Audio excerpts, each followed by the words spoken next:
Vamos a entrar ya en lo que es el escándalo que está pasando en la masonería cubana, que también se ha destapado durante esta semana. El mismo día 10, el miércoles fue el día más intenso de la semana. El mismo día 10 llegaron a nosotros comunicaciones a través de diferentes hermanos y diferentes vías de uno de los mayores escándalos que se han suscitado en la masonería cubana, que es el robo de una cifra enorme para el cubano, enorme de dólares y euros que estaban a resguardo de la Gran Logia de Cuba.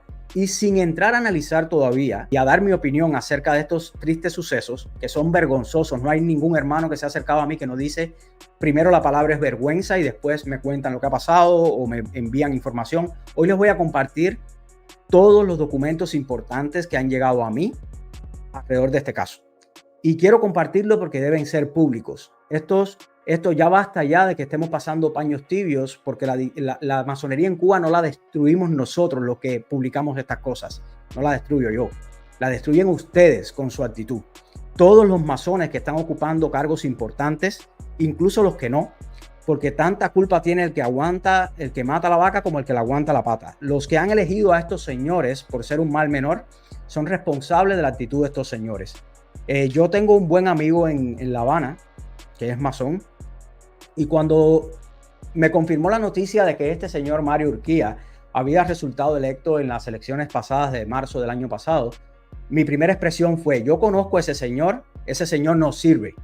Ese señor yo lo conozco de mis procesos judiciales masónicos en Cuba, cuando defendía la logia Hijos de Colombo en La Habana, y él no me da buena espina, y él me decía, pero es que no hay otro candidato, porque los candidatos, los otros no sirven. Uno es un presunto agente de la seguridad del Estado, que no voy a dar su nombre, pero que una vez fue amigo mío y que él sabe perfectamente quién es. Que a mí es increíble. Lo que decía René Hernández se confirma todos los días. El hermano René Hernández de Mi Logia Oriente, que para conocer un hombre hay que comerse un saco de sal. Y ahora vamos a entrar en el tema caliente de verdad.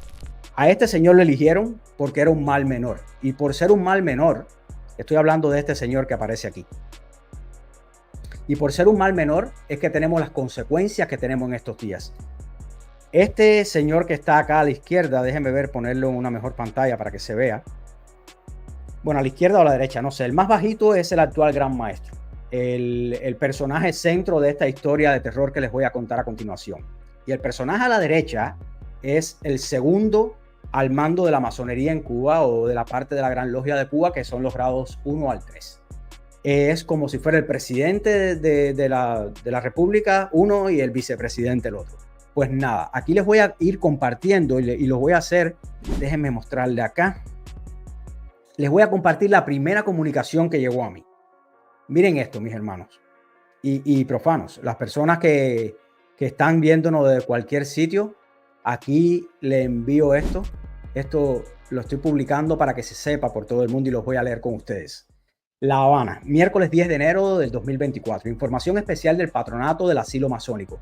Ustedes conocen por programas anteriores en los que yo he mencionado la situación del Asilo Masónico Yanzó, ubicado en el municipio de Arroyo Naranjo, en La Habana, y todos los contubernios que hay y las acciones realmente miserables de muchos de los masones que están a cargo de este asilo, que está en control de la dictadura, y que miren lo que ha pasado ahora recientemente, 10 de enero del 2024. A partir que en las redes sociales masónicas se comenzara a comentar que el tesoro del asilo contaba con 21,000 en moneda libremente convertible, surgió el temor al director del asilo y de los miembros del patronato sobre la seguridad de ese dinero. El patronato es como una especie de asociación donde está como un consejo de dirección, para que lo entiendan en Cuba. Una asociación es como un board para los que viven en Estados Unidos o en otros países. Es como el consejo de dirección de este Asilo Nacional Masónico Yanzó, que es compartido, que es integrado por masones, donde está el director del asilo, donde está el líder del Supremo Consejo y el líder de la Gran Logia de Cuba, con otros hermanos que lo integran.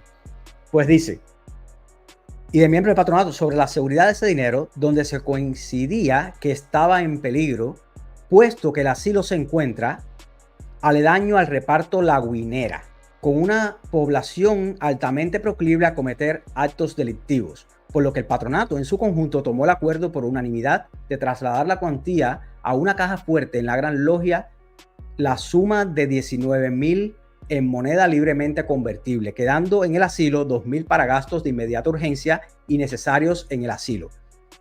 Aquí, bueno, voy a terminar el párrafo y le voy a comentar algo sobre esto que me lo mencionaba el hermano Mujica, que siempre participa en el canal y que es un dato muy interesante. Aprovechando que el gran maestro, ilustre hermano, que de ilustre no tiene nada, Mario Alberto Urquía Carreños, y copresidente del patronato, se brindara para salvaguardar ese monto para la seguridad de la divisa y de los trabajadores, incluso de las vidas de los que laboraban en la oficina y radicaban en el asilo. Aquí están pintando la Guinera como el lugar más peligroso del mundo. Y quiero recordarles algo que me lo recordaba el hermano Mujica y es muy interesante. La Guinera es el lugar, sí, es un lugar marginal, como marginal es cualquier sitio en Cuba ya, porque Cuba se ha reducido a una marginalidad, porque eso es lo que exporta y lo que... Esa es la consecuencia de 65 años de políticas erradas del Partido Comunista de Cuba, del criminal Partido Comunista de Cuba, donde ellos aman tanto a los pobres que los multiplican. Pues nada, la Guinera es el ejemplo de eso, pero la Guinera tiene un interés específico de la dictadura y es una casualidad. Yo no digo que sea algo adrede, pero sí es una casualidad y una casualidad muy interesante. La Guinera aportó el mártir del 11 de julio, la única o una de las persona que perdió la vida el 11 de julio, que por ahí andan los videos, no se lo voy a poner ahora porque sería extender el programa y no viene al caso, pero es muy interesante como pintan la Guinera aquí, justo con el discurso de la dictadura, como que es un lugar pésimo, violento, es un lugar donde pues esos $19,000 se lo pueden robar lo mismo en la Guinera que en Centro Habana, como se lo robaron, como en cualquier lugar de Cuba, porque eso es como poner en ese país sin virtud, donde se ha abandonado todo, es como poner carne fresca entre hienas. Claro que se lo iban a robar, y más si lo sabían, pero no es cuestión de la Guinera, no es cuestión de estigmatizar a una población que sí se plantó el 11 de julio, porque son, a la vez que son marginales, son uno de los que más sufren, porque mientras más marginal es el sitio, más se sufre la ignominia del comunismo. Menos agua hay, menos acceso al transporte, menos acceso a la educación, menos oportunidades en la sociedad cubana, y eso lo sabemos todos. De ahí salen la mayor cantidad de reos que hay en Cuba. ¿Por qué? De barrios como estos, no de la Guinera. ¿Por qué? Porque son los barrios donde hay mayor marginalidad provocada por el comunismo. Son 65 años. Todos los que nacieron, los jóvenes que han nacido ahí, como yo, que nací en Santiago de Cuba, en un barrio también marginal, somos producto de esa sociedad corrupta y de esa falta de ejemplos que le hablaba en el programa anterior de nuestros padres. Vamos a seguir leyendo.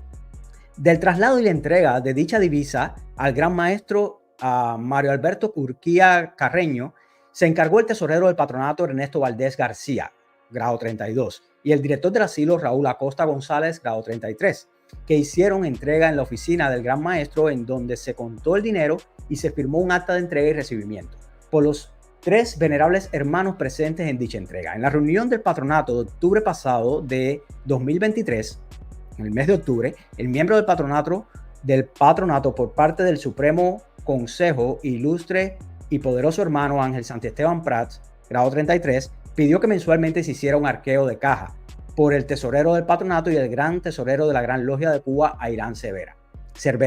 Allí, el gran maestro, un poco sorprendido, explicó que ese dinero no estaba en manos del gran tesorero, sino que estaba bajo su salvaguarda en una caja fuerte en su oficina, lo que dicha propuesta trajo consigo el malestar evidente del gran maestro, y así lo refiriera en su oficina el muy poderoso soberano, gran comendador para el grado 33 de la República de Cuba, ilustre y poderoso hermano José Ramón Viñas Alonso, grado 33. ¿Cuántos títulos y cuánta rimbombancia? Fíjense bien.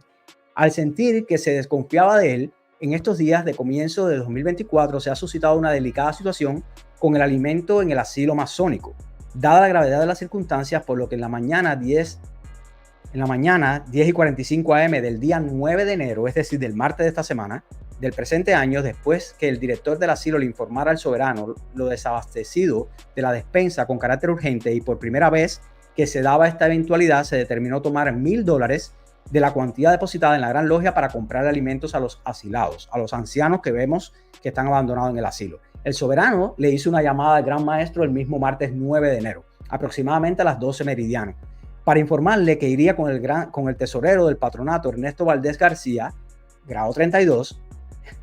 Es increíble la cantidad de grados y títulos, pero tengo que leérselo porque así está escrito.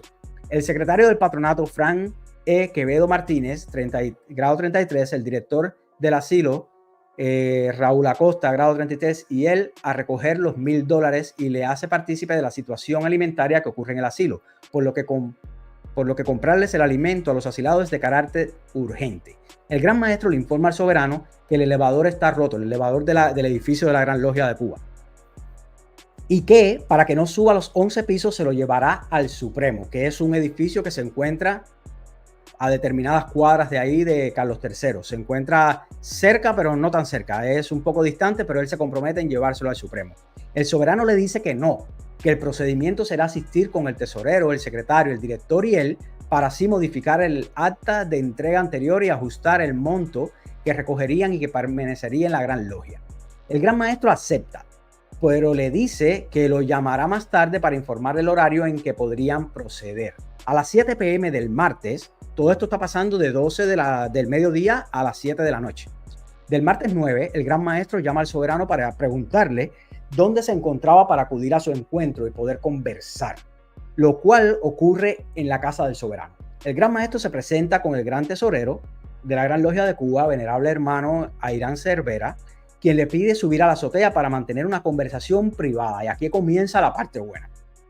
Allí, una vez que subieron a la azotea, le informa que el pasado viernes 5 de enero, la semana pasada, el gran tesorero de la Gran Logia de Cuba, Airán Cervera, se había percatado de que se habían robado la caja fuerte con el dinero del asilo. El soberano, sorprendido, le exclama que es una situación muy grave y le pregunta por qué han pasado 4 días y él no ha sido informado de este hecho, dada su jerarquía como soberano y como presidente del patronato. El Gran Maestro le responde que lo hizo para no preocuparlo, y junto al gran tesorero de la Gran Logia de Cuba le aseguran que para marzo ellos podrían reponer los 19,000 pesos en moneda convertible. El soberano le recrimina al Gran Maestro, ya que dada la profunda comunicación que mantienen entre sí, que tenían que habérselo informado de inmediato al descubrir que faltaba la caja fuerte. El soberano pregunta si se le informó a la policía y si se hizo la denuncia pertinente, a lo que el Gran Maestro dice que no, justificando que es para no dañar a la masonería. El soberano insiste y le dice que debió acudir de inmediato a la policía.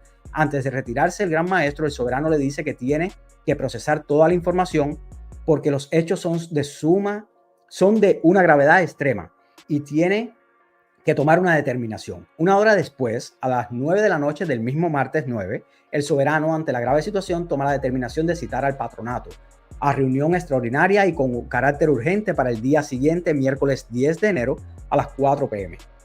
Y al primero que llama para informárselo es al Gran Maestro, que le refiere explícitamente que no lo haga porque eso no le conviene a nadie. Oigan bien el contubernio y ya empieza todo turbio, todo es muy, muy raro. Es decir, que no llame al patronato, que no le deje saber a todos los hermanos porque eso no conviene. No le conviene a nadie, como mafia. El soberano insiste en que lo hará y le pide su asistencia. Y de inmediato comienza a citar a todos los integrantes del patronato, a los cuales llama uno a uno personalmente, insistiéndole la importancia de su asistencia ante la gravedad del asunto a tratar. Y donde todos le confirman que acudirán. Comenzada la reunión, el 10 de enero a las 4 p.m. se explica todo lo relacionado anteriormente y el soberano gran comendador y presidente del patronato presenta 2 propuestas. La primera, acudir de inmediato a la PNR, Policía Nacional Revolucionaria, es decir, los espirros de la dictadura, y hacer la denuncia como corresponde. Segundo, que el patronato haga un informe detallado con los pormenores de los hechos para conocimiento general de los masones, informarle a la masonería. Ante la propuesta del soberano, oigan bien, el Gran Maestro pide un tiempo de silencio para él, para él poder reponer el dinero. No llevaba coma, por eso El patronato en pleno expresa no estar de acuerdo y apoya la propuesta del soberano, presidente del patronato. Ambos acuerdos se apoyaron por unanimidad. Durante la reunión, el Gran Maestro, copresidente del patronato, refirió que era el responsable de lo sucedido y se compromete a reponer el monto de dinero robado. Yo quisiera saber de dónde va a sacar $19,000 o 19,000 moneda libremente convertible o como quiera que le llamen. O como quiera que le llaméis, como decían los muñequitos. Adicionalmente, al conocer los miembros del patronato que el Gran Maestro próximamente viajará al exterior, les recomiendan que mientras no se resuelva esta situación no debería viajar fuera del país. Oigan bien, el Gran Maestro en funciones, el señor Mario Urquía, estaba listo para salir del país y para viajar fuera. Y ahora les voy a contar cosas que me he enterado.